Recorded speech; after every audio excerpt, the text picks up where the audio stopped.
the documentary itself was really weird. Like, first of all, it feels like it's like 4 years too late. And then it felt, like I said, like totally based on that one article. Yeah. With that main woman who wrote it being the protagonist. Yeah.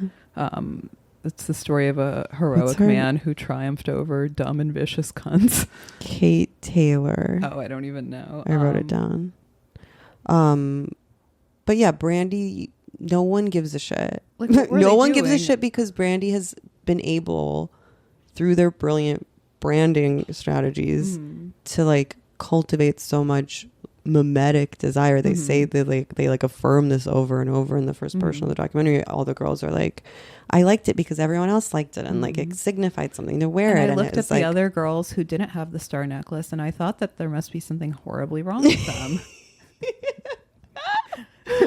But that's the kind of thing that you just cannot police. You can't there's no amount of like woke nagging that's gonna like take that away from teens, like, or 30-something-year-old women such as ourselves. Like, it's just the brand's too strong and the desire for it is too real. Right. What exactly, as I watched it, it's an 1.5-hour documentary. It felt like it was 3 hours long.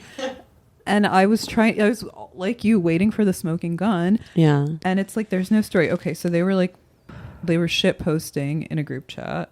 Stefan Marsan. The memes were not even that edgy. They were kind of edgy, but they weren't like that funny. The Adolf Hitler European tour shirt was good. The H&M also good. Some of them Happy Days was good. Some were just like in poor taste and kind of vulgar, but they're Italian. But they're Italian, what do you want and from juvenile. Them? Yeah. There was like maybe one random rape that occurred in the company apartment that they kept in Soho. But like, if there was, if there was a real rape, they would. Yeah, like, you would expect more. It's like Donald Trump. It's okay, like, okay. Yeah. If anything was going to take them down, it'd be something like that. And yeah, it seems like this one random story of rape, which who was like a 21-year-old, is not really gaining any traction. Drunk. It's all. Aside from that, they're not really guilty of anything. Other fast fashion retailers aren't guilty of, like, you can make the same indictments of like Zara, Mango, H&M, whatever. Shein. Well, that weird aside about Ghana. They kept returning to this kind of idea of fast fashion as contributing to like global exploitation of black bodies and the waste crisis, climate change, But the thing, I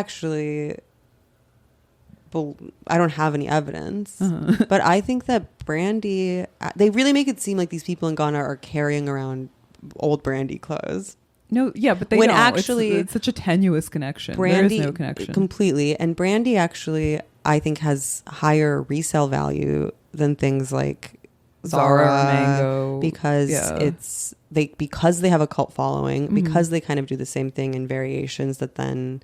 Like there's like and a Brandy Melville subreddit where girls are like coveting specific items. Like there's a whole Depop secondary marketplace for it. But also it's like the materials themselves are just like less harmful and toxic because it's all like cotton, and they're not poorly sometimes with like polyester blend. But it's not like whatever the fuck they're selling again at like Zara or Mango. And they're not poorly made the way that the documentary tries to make it seem. It's like I've had Brandy shirts for years. I have the same ones that I've had for like and they are holding up.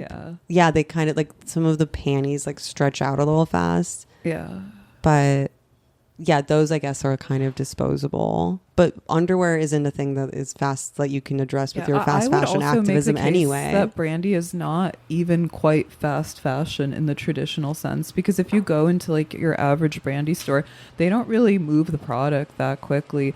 It's like the same styles being sold over and over again. Exactly.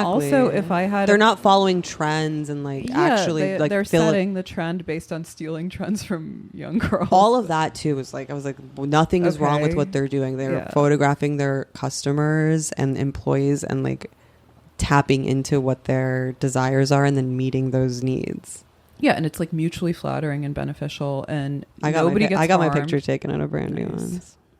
That's right. I was dressed like Jodie Foster in Taxi Driver, and they liked the way I look. But okay, teenage girls are not like exploited or endangered workers.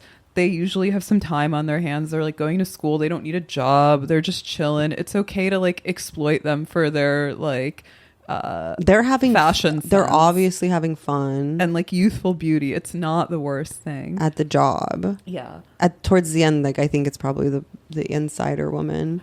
She's like, they took a workplace, something that could have been a community, and they made it into this thing that gave girls eating blah blah blah. Like all this, it literally fake was shit. A community. Fake. What else? Yeah, but there's really no connection between like any of these threads. It's just like these random vague impressions of wrongdoing, like driven by like the fashionable grievances of the day. It's like racism, sexism, labor exploitation, anti-Semitism, whatever, ecological violence and climate change. Like, random shit, most like 75% of which does not apply to and has nothing to do with Brandy.